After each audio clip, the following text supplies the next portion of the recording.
എന്താണ് തീർത്ഥാടനം? എന്താ തീർത്ഥാടനം? എന്താ തീർത്ഥാടനം? ഒരു യാത്രയാണ് അല്ലേ? ഒരു സ്ഥലത്തു നിന്ന് മറ്റൊരു സ്ഥലത്തേക്ക് യാത്രയാണ്. ആണോ? ആണോ? ആണോ? ഒരു മറുകര കടക്കാനുള്ള ഒരു മാർഗമാണ്. തീര്യതേ അനീയതേ ഇതി തീർത്ഥാടനം എന്ന് പറയും. നമ്മളെ മറുകര കടത്തുന്നത് എന്തോ അതാണ് തീർത്ഥാടനം. നമ്മളെ മറുകര കടത്തുന്നത്. എന്തിൽ നിന്ന് മറുകര കടത്തും? എന്തിൽ നിന്ന് നമുക്ക് മറുകര കടക്കേണ്ടത്? കടക്കണോ? ഇങ്ങനെയൊക്കെ ഇരുന്നാൽ മതി. ഞങ്ങൾ വളരെ സന്തോഷവാന്മാരാണ്. ഞങ്ങൾക്ക് പ്രത്യേകിച്ച് മറുകര കടക്കേണ്ട കാര്യമൊന്നും ഇല്ല. ഇവിടെ പ്രത്യേകിച്ച് പുഴയും തോടും ഒന്നും ഇല്ല അല്ലേ? പിന്നെ വെള്ളപ്പൊക്കമൊക്കെ വരുമ്പോൾ ഉള്ള പ്രശ്നങ്ങളൊക്കെ ഉള്ളൂ അല്ലേ? വേറെ മറുകര വല്ലതും കടക്കാനുണ്ടോ? ഉണ്ടോ? ആ ഉണ്ട് അല്ലേ? എന്തിനാ ഓടുന്നത്? എന്തിനാ ഇവിടേക്ക് എത്തുന്നത്? കുറച്ച് ലിസ്റ്റുകളൊക്കെ സമർപ്പിക്കാനുണ്ട്. ഉണ്ടല്ലോ, പ്രാരബ്ധങ്ങളുടെ ലിസ്റ്റ് അല്ലേ? ദുഃഖം, രോഗം, ഭയം, ഇതൊക്കെ ഭഗവാനെ തീണ്ടുകയില്ലെങ്കിലും നമുക്കിതെല്ലാം ബാധകമാണ് അല്ലേ? അപ്പം ഇങ്ങനെയുള്ള പ്രാരബ്ധങ്ങളുടെ ഒരു പടുകുഴിയിൽ, ഒരു സമുദ്രത്തിൽ കിടന്ന് കൈയും കാലും ഇട്ട് അടിക്കുമ്പോഴാണ് നമ്മൾ പറയുന്നത് ഭഗവാനെ കൈവിടാതെ കാത്തുകൊള്ളണം. ഞങ്ങളെവിടെയാ? ഈ ഭവാബ്ദിയിലാണ്. ഞങ്ങളെ കൈവിടാതെ കാത്തുകൊള്ളണം. കയ്യെ മുറുകെ പിടിച്ചിട്ടുണ്ട്, അത് നമുക്ക് ഉറപ്പാണ്. അതുകൊണ്ടല്ലേ കൈവിട്ട് കളയരുതെന്ന് പറയുന്നേ അല്ലേ? പക്ഷെ എന്താണ്, ഞങ്ങളുടെ കയ്യിലിരിപ്പ് മോശമാകും. അപ്പം എന്ത് ചെയ്യരുത്? കൈവിട്ട് കളയരുത് അല്ലേ? ഞങ്ങളിങ്ങനത്തെ കൊച്ചു കൊച്ചു കുസൃതിയൊക്കെ കാണിക്കും, അപ്പം കൈവിട്ട് കളയരുത്. അപ്പോൾ അങ്ങനെയുള്ള സമയത്താണ് ഈ പ്രാരബ്ധങ്ങളുടെ മറുകര താണ്ടാനായിട്ട് നമുക്ക് എന്ത് വേണം? നമുക്കൊരു സ്ഥലത്ത് ചെന്നാൽ അത് കിട്ടുമെന്നുണ്ടെങ്കിൽ അങ്ങോട്ട് പൊയ്ക്കൂടെ? പൊയ്ക്കൂടെ? അങ്ങനെ ഒരു സ്ഥലമുണ്ടോ? നമ്മുടെ പ്രാരബ്ധങ്ങൾ ഇറക്കി വെക്കാൻ പറ്റിയൊരു സ്ഥലമുണ്ടോ? ഉണ്ടോ? അങ്ങനെയും ചില സ്ഥലങ്ങളുണ്ട്. അതുകൊണ്ടാണല്ലോ നമ്മളതിനെ പുണ്യസ്ഥലങ്ങൾ, പുണ്യകേന്ദ്രങ്ങൾ, പുണ്യസ്ഥാനങ്ങൾ, തീർത്ഥാടന കേന്ദ്രങ്ങൾ എന്നൊക്കെ പറയുന്നത് അല്ലേ? നമ്മൾ മുനിചര്യ പഞ്ചമൊക്കെ പണ്ട് വായിച്ച് പഠിക്കുമ്പോൾ ഒക്കെ നമ്മൾ കേൾക്കും. എന്താ പറയുന്നത്? എന്താ പറയുന്നത്? ആ ഭഗവാന്റെ അല്ലെങ്കിൽ ഏതൊരു പുണ്യപുരുഷന്റെ പാദസ്പർശം കൊണ്ടാണോ അല്ലേ? പാദസ്പർശമേറ്റ മണ്ണാണോ അതെന്താണ്? മേധിനി വൃജനഹാരിണി. നമ്മുടെ എല്ലാം വൃജനങ്ങളെ, പാപത്തെ, ദുഃഖത്തെ നശിപ്പിക്കുന്നതാണ് ആ ഭൂമി. ഏത് ഭൂമി? തൃപ്പാദങ്ങളുടെ പാദസ്പർശം പതിഞ്ഞ ഭൂമി അല്ലേ? അല്ലെങ്കിൽ ഏതൊരു മഹാപുരുഷന്റെ പുണ്യമായ പാദസ്പർശം പതിഞ്ഞ ഭൂമിയാണോ ആ മണ്ണിന് നമ്മുടെയൊക്കെ ദുഃഖത്തെ, ദുരിതത്തെ, ഇല്ലായ്മകളെയൊക്കെ മാറ്റിക്കൊണ്ട് നമുക്ക് വേണ്ടതൊക്കെ നൽകാൻ കഴിയും.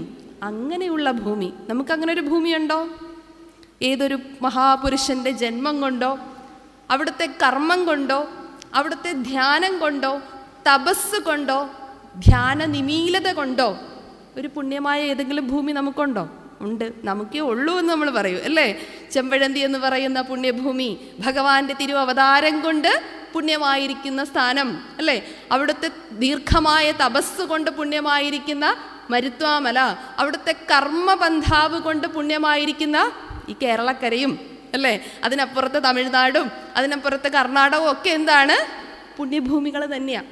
ഓരോ സ്ഥലവും ഉണ്ട്, ഇഷ്ടംപോലെ സ്ഥലങ്ങളുണ്ട്. ഈ ജന്മം കൊണ്ട് അവിടെയൊക്കെ ഒന്ന് ഇടയ്ക്കൊക്കെ ഒന്ന് പോകണം അല്ലേ? നമ്മുടെയൊക്കെ ദുഃഖം മാത്രം തീർക്കാൻ മാത്രമല്ല, എങ്ങനെയാണ് ആ ദുഃഖം തീർക്കുന്നതെന്ന് നമുക്ക് തിരിച്ചറിയാൻ കൂടിയാണ് ഒരു യാത്ര. അപ്പോൾ എന്താണ്? അതുകൊണ്ട് തന്നെയാണ് ശിവഗിരി തീർത്ഥാടനം എന്ന് പറയുമ്പോൾ അതിനെ അരവിന്ദ തീർത്ഥാടനം എന്ന് പറയുന്നത് അല്ലേ?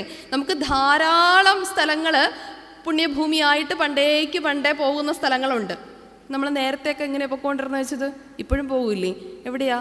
കാശി രാമേശ്വരം പോകുമ്പോൾ പഴനിയും, പിന്നെ ഇപ്പോൾ കഴിഞ്ഞ ദിവസം പറഞ്ഞ ഏകാദശിയാ ഗുരുവായൂർക്ക് പോകണം എന്നൊക്കെ പറഞ്ഞ് കുറച്ച് അമ്മമാരൊക്കെ പോകുന്നുണ്ട് അല്ലേ? അപ്പം ഇങ്ങനെ ധാരാളം ക്ഷേത്രങ്ങൾ എവിടെയുണ്ട്? ഇവിടെയുണ്ട്. നമ്മളിങ്ങനെ ഓടിക്കൊണ്ടേയിരിക്കും അല്ലേ? അപ്പം ഇങ്ങനെയൊക്കെയുള്ള തീർത്ഥാടനങ്ങളിൽ നിന്ന് എന്തുകൊണ്ടാണ് ശിവഗിരി തീർത്ഥാടനം ഒരു വ്യത്യസ്തമായിട്ട് നിൽക്കുന്നത്? നമ്മൾ പറയും ഒത്തിരി കാരണങ്ങളുണ്ടെന്ന് പറയും അല്ലേ? ശിവഗിരി തീർത്ഥാടനത്തിന് എന്താണ് പ്രാധാന്യം? എന്താണ് അതിൻ്റെ പ്രസക്തി? എന്താണ് മറ്റ് തീർത്ഥാടനങ്ങളെ അപേക്ഷിച്ച് ഇതിനുള്ള സവിശേഷത എന്ന് ചോദിച്ചാൽ നമുക്ക് എന്ത് മറുപടിയാണ് ഉള്ളത്? ധാരാളം മറുപടി ഉണ്ട് അല്ലേ? ഒന്നാമത്തെ മറുപടി എന്താ? അതാരാ അനുവാദം തന്നത്? ഇവിടെ എങ്ങും ഇല്ലാത്തൊരു പ്രത്യേകത. സാക്ഷാൽ ആ മഹാപുരുഷൻ തന്നെ ആ ദൈവം തന്നെ നമുക്ക് എന്ത് നൽകിയിരിക്കുന്നു? ഇതിനുള്ള അനുവാദം നൽകിയിരിക്കുന്നു. നമുക്കറിയാം, കഥകളെല്ലാം നന്നായിട്ട് അറിയാവുന്നവരാണ്, അതുകൊണ്ട് അതിനെക്കുറിച്ച് കൂടുതൽ പറയേണ്ട. എന്നിരുന്നാൽ കൂടി നമ്മൾക്ക് ഓരോരുത്തർക്കും അറിയാവുന്നതുപോലെ തന്നെ നാഗമ്പടത്തെ, കോട്ടയത്തെ നാഗമ്പടത്തെ മഹാദേവ ക്ഷേത്ര സന്നിധിയിലെ ആ മാവിൻചോട്ടിൽ, തേന്മാവിൻ ചുവട്ടിൽ സ്വാമി തൃപ്പാദങ്ങൾ വടക്കോട്ട് ദർശനമായിട്ടിരിക്കുന്ന വേളയിൽ അർദ്ധവൃത്താകൃതിയിൽ, ഇപ്പം നിങ്ങളെല്ലാം ഇങ്ങോട്ട് തിരിഞ്ഞിരിക്കുന്നത് പോലെയല്ല, ഇവിടുന്ന് കുറച്ചും കൂടി ഇവിടുന്നേ വന്ന് അല്ലേ അർദ്ധവൃത്താകൃതിയിൽ ഇരിക്കുകയാണ് ആര്? അവിടെ ഭഗവാന്റെ ദർശനം തേടിയെത്തിയിരിക്കുന്ന നിരവധിയായ വിശ്വാസ സമൂഹം. അങ്ങനെ അവർക്കൊക്കെ ദർശനം നൽകിക്കൊണ്ട് അവരുടെയൊക്കെ ദുഃഖങ്ങൾക്ക്, ദുരിതങ്ങൾക്ക് പരിഹാരം നൽകിക്കൊണ്ട് ഭഗവാൻ ഇരിക്കുമ്പോൾ രണ്ടുപേര് വന്നു, നമ്മുടെ കഥാനായകന്മാർ. രണ്ടുപേരും നമുക്ക് നല്ല സുപരിചിതരാണ്. ആരൊക്കെയാണ്? വല്ലഭശ്ശേരി പറയൂ, ഗോവിന്ദൻ വൈദ്യരും കിട്ടൻ റൈറ്ററും അല്ലേ. അവർ രണ്ടുപേരെത്തുന്നു. അവരുടെ കയ്യിൽ ഒരു ചുരുട്ടി പിടിച്ച കടലാസൊക്കെ ഉണ്ട്. അവർ വന്നിട്ട് ഭഗവാനോട് പ്രാർത്ഥിക്കുക. എന്താ പ്രാർത്ഥന? അവിടെ നിന്ന് കൽപ്പിക്കണം. എന്താ കൽപ്പിക്കേണ്ടത്? എല്ലാ വർഷവും ഞങ്ങൾക്ക് എവിടെ വരണം? ശിവഗിരിയെ ഒരു തീർത്ഥാടന കേന്ദ്രമാക്കിക്കൊണ്ട് അവിടെ വന്ന് ഞങ്ങൾക്ക് ഭഗവാനെ ദർശിക്കാനും അവിടുത്തെ ധർമ്മസ്ഥാപനങ്ങൾ കണ്ട് അറിഞ്ഞു പോരാനുമുള്ള അനുഗ്രഹം നൽകണം, കൽപ്പനയുണ്ടാകണം അല്ലേ. അങ്ങനെ ഒരു പ്രാർത്ഥന വെച്ചപ്പോൾ ഭഗവാൻ ഒന്ന് മന്ദസ്മിതത്തോട് കൂടിയിരുന്നു. എന്താ അവരുടെ ആഗ്രഹം? ഞങ്ങൾക്ക് അവിടെ എത്തണം, ശിവഗിരിയിൽ എത്തണം അല്ലേ. തീർത്ഥാടനമോ? കൊള്ളാം അല്ലേ. വിശ്വാസമുണ്ടല്ലോ, കൊള്ളാം എന്നാ ഭഗവാൻ പറയും. വിശ്വാസമുണ്ടല്ലോ അല്ലേ, വിശ്വാസമുണ്ടല്ലോ, കൊള്ളാം. ആദ്യം തന്നെ പറയുന്നു, തീർത്ഥാടനം എന്ന് കേട്ടപ്പോൾ തന്നെ പറഞ്ഞു, നമ്മുടെ കുഴൽ വെള്ളത്തിൽ കുളിക്കാം, ശാരദാംബയെ വണങ്ങാം അല്ലേ. കുഴൽ വെള്ളത്തിൽ കുളിച്ച് ശാരദാംബയെ വണങ്ങാനായിട്ട് നമുക്ക് ഒരു അനുവാദം നൽകണമെന്നുള്ള പ്രാർത്ഥനയെ അവിടുന്ന് കൈക്കൊണ്ടുകൊണ്ട് പറയുകയാണ്, കുഴൽ വെള്ളത്തിൽ കുളിക്കാം, ശാരദാംബയെ വണങ്ങാം. അങ്ങനെ ആ തീർത്ഥാടനത്തിന് അനുമതി ചോദിച്ചു നിൽക്കുന്നവരോട് ഭഗവാൻ ഓരോന്നും അവരൊരു അക്കമിട്ട് നിരത്തി എഴുതിയ കടലാസിൽ അവർ ഓരോന്നും ആയിട്ട് വായിച്ച് കേൾപ്പിക്കുകയാണ്. എന്ന് വരണം അല്ലേ സ്വാമി, എന്നാണ് ഞങ്ങൾക്കതിന് വരാൻ സാധിക്കുക, എന്നാണ് അവിടെ അങ്ങോട്ട് വരേണ്ടത് അല്ലേ, ഏത് ദിവസമാണ് അവിടെ നിന്ന് കൽപ്പിച്ച് നൽകണം. അപ്പോൾ യൂറോപ്യന്മാരുടെ ആണ്ടുപിറപ്പായിക്കൊള്ളട്ടെ അല്ലേ, ജനുവരി 1-ാം തീയതി ആയിക്കൊള്ളട്ടെ. പിന്നെന്താ വേണ്ടത്? അങ്ങോട്ട് പോരുമ്പോൾ എത്ര ദിവസത്തെ വ്രതം അനുഷ്ഠിക്കണം? അതിനും പറഞ്ഞു നമ്മളല്ലേ അല്ലേ. ഇന്ന് വന്ന് അല്ലേ എത്ര ദിവസം വ്രതം എടുക്കും എന്നൊക്കെ ഭഗവാൻ മുൻകൂട്ടി കണ്ടു. അതുകൊണ്ട് പറഞ്ഞു 10 ദിവസത്തെ വ്രതം എടുത്താൽ മതി, പഞ്ചശുദ്ധി വ്രതം എടുത്താൽ മതി. പഞ്ചശുദ്ധി അറിയാമോ അല്ലേ? അപ്പോൾ അതിനും മറുപടി പറഞ്ഞു, അറിയാം സ്വാമി, വാക്കും മനസ്സും ശരീരവും അല്ലേ ഗൃഹവും ഇന്ദ്രിയങ്ങളും ഒക്കെ ശുദ്ധാക്കി വെക്കണം. അത്രയൊക്കെ വ്രതം എടുത്ത് 10 ദിവസത്തെ വ്രതം എടുത്തിട്ട് വന്നാൽ മതി അല്ലേ. ഇങ്ങനെയുള്ള വ്രതങ്ങളും അതിന് എന്ത് വസ്ത്രം ധരിക്കണം? എന്ത് വസ്ത്രം വേണം? പുതിയൊരു ഡ്രസ്സ് വാങ്ങിക്കണം. നമ്മളിപ്പോൾ തന്നെ കണക്ക് കൂട്ടാൻ തുടങ്ങി അല്ലേ. ശിവഗിരിയിലേക്ക് 10 ദിവസം പോകണമെങ്കിൽ 10 ഡ്രസ്സ് വേണം, വൈകുന്നേരം മാറണമെങ്കിൽ പിന്നെയും വേണം. അപ്പോൾ എത്ര മഞ്ഞ ഡ്രസ്സ് വേണം എന്നൊക്കെ ആലോചിച്ചിരിക്കല്ലേ നമ്മൾ അല്ലേ. പക്ഷെ ഭഗവാൻ എന്താ പറഞ്ഞത്? പുതിയതൊന്നും വേണ്ട, അന്ന് വെള്ളയാണ് പൊതുവെയുള്ള വസ്ത്രം. അപ്പോൾ ആ വെള്ള വസ്ത്രം മഞ്ഞളിൽ മുക്കി നന്നായിട്ട് കഴുകി ഉണക്കിയെടുത്താൽ മതി.